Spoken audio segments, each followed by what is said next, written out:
Assalamualaikum warahmatullahi wabarakatuh.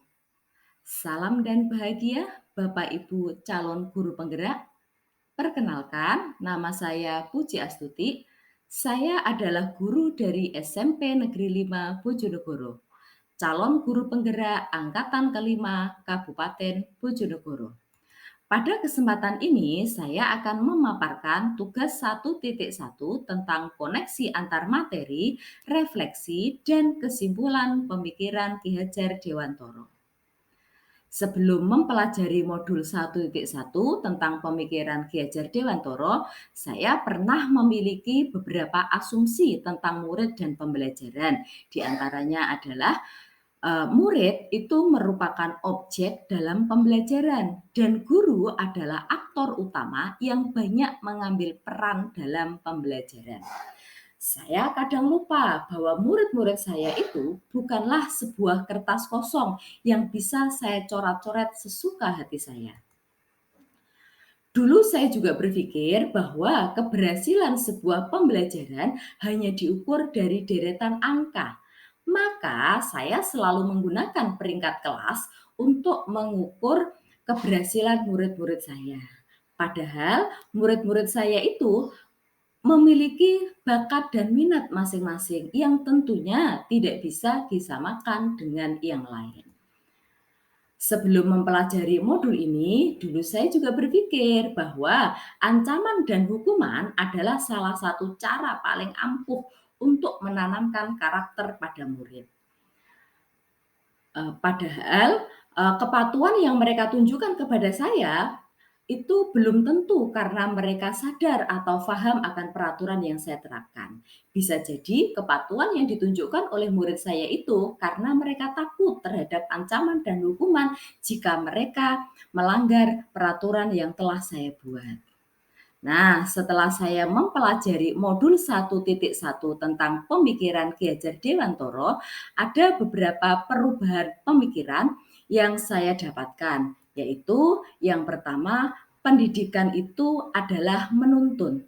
Sekarang saya semakin sadar bahwa tugas kita seorang guru itu mendampingi, mengarahkan, memotivasi murid-murid saya agar lebih percaya diri dalam mengembangkan kemampuannya sesuai dengan bakat dan minat mereka.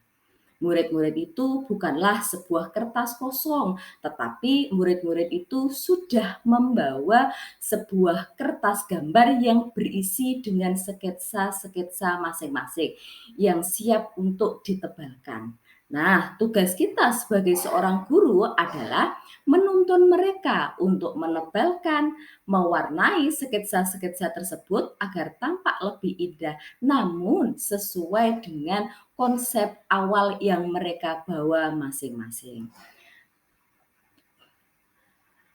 Yang kedua, pendidikan harus sesuai dengan kodrat alam dan kodrat zaman. Setelah saya mempelajari modul ini, saya semakin sadar bahwa setiap murid berhak mendapatkan pembelajaran yang sesuai dengan kodrat alam dan kodrat zamannya. Tentunya yang perlu kita sadari sebagai seorang guru adalah bahwa murid-murid kita saat ini sudah berada pada suatu zaman di mana informasi itu bisa mereka dapatkan jauh lebih cepat dari yang kita bayangkan. Oleh karenanya, sebagai seorang guru, kita harus membuka diri, kita harus mengupgrade ilmu agar tidak tertinggal dan tidak ditinggalkan. Memang teknologi tidak akan pernah bisa menggantikan seorang guru hebat. Namun, guru yang tidak paham teknologi tentunya juga akan ditinggalkan oleh murid-muridnya. Jadi, sebagai seorang guru kita dituntut untuk selalu upgrade ilmu agar sesuai dengan zaman murid-murid kita. Dan pendidikan juga harus sesuai dengan kodrat alam, agar murid-murid kita tidak tersesat. Tugas kita sebagai seorang guru adalah menuntun murid-murid kita untuk bisa memilih dan memilah pengetahuan yang sudah mereka dapatkan agar sesuai agar bisa diadaptasi dan sesuai dikondisikan sesuai dengan kondisi lingkungannya. Yang ketiga, pendidikan yang berhamba pada murid. Setelah mempelajari modul ini, pikiran saya berubah bahwa pembelajaran yang saya terapkan di kelas saya itu harus sesuai dengan kebutuhan murid-murid saya. Karena setiap murid itu adalah istimewa. Setiap murid memiliki keunikan yang berbeda-beda. Contohnya, jika saya memiliki murid yang kinestetik, tidak mungkin saya paksakan murid-murid saya itu untuk duduk diam, tenang, mendengarkan saya berbicara di depan. Maka, sebagai seorang guru, kita harus lebih kreatif dan inovatif dalam merancang pembelajaran agar pembelajaran yang kita berikan akan menyenangkan dan bermakna bagi murid-murid kita. Yang keempat adalah penerapan trilogi pendidikan. Sebagai seorang guru, maka kita harus ada perubahan perilaku agar kita bisa menjadi guru yang digugu dan ditiru. Ada trilogi pendidikan yang akan saya terapkan dalam pembelajaran saya. Yang pertama adalah Engarso Sung Tulodo. Sebagai seorang guru, saya harus bisa menjadi contoh bagi murid-murid saya. Jika saya menginginkan murid-murid saya itu disiplin, tidak terlambat ke sekolah, maka sebagai seorang guru saya juga harus bisa menjadi contoh. Saya tidak boleh terlambat datang ke kelas-kelas mereka. Yang kedua, Ing Madya Mangurkarso. Sebagai seorang guru, saat kita berada di tengah-tengah murid, kita harus bisa menjadi pendobrak, penyemangat, provokator yang tujuannya untuk membangkitkan semangat murid-murid kita agar mereka lebih percaya diri dalam mengeksplorasi semua kemampuannya. Dan semboyan yang ketiga adalah Tutwuri Handayani. Sebagai seorang guru, tidak selalu kita harus berada di depan. Ada kalanya kita berada di belakang. Di belakang untuk memberi tepuk tangan, di belakang untuk memberi dorongan kepada murid-murid kita, agar mereka mau dan mampu mewujudkan semua bakat-bakat terpendamnya. Nah, sebagai seorang calon guru penggerak, tentunya ada beberapa hal yang ingin saya terapkan di kelas-kelas saya yang mencerminkan pemikiran Ki Hajar Dewantara. Di antaranya, yang pertama, saya akan melakukan tes diagnostik awal untuk memetakan karakteristik murid-murid saya, agar saya bisa tahu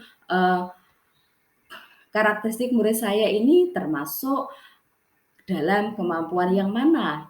Apakah kinestetik, apakah audio, visual, dan sebagainya. Sehingga ke depannya pembelajaran yang saya berikan ke murid-murid saya itu bisa sesuai dengan kebutuhan mereka.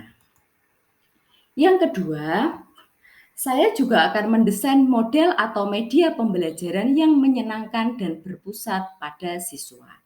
Model pembelajaran ini tentunya akan saya buat sesuai dengan kodrat anak-anak, yaitu bermain.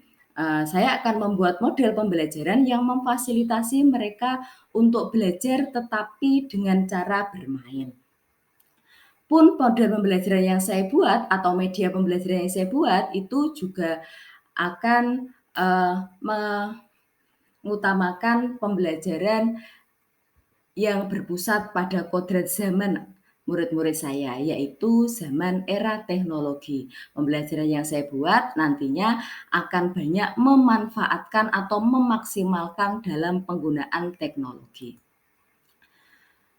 Kemudian yang ketiga, saya juga akan menanamkan karakter kepada murid saya tanpa ancaman dan hukuman. Di sini saya akan membuat sebuah kesepakatan kelas dan keteladanan.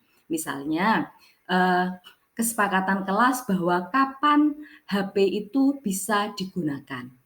Dan tentunya keteladanan. Jika siswa itu tidak boleh menggunakan HP untuk membuka selain pelajaran, maka sebagai seorang guru selayaknya kita juga memberikan keteladanan. Saat siswa tidak memegang HP di dalam kelas, maka kita juga harus sama, tidak boleh memegang HP di dalam kelas.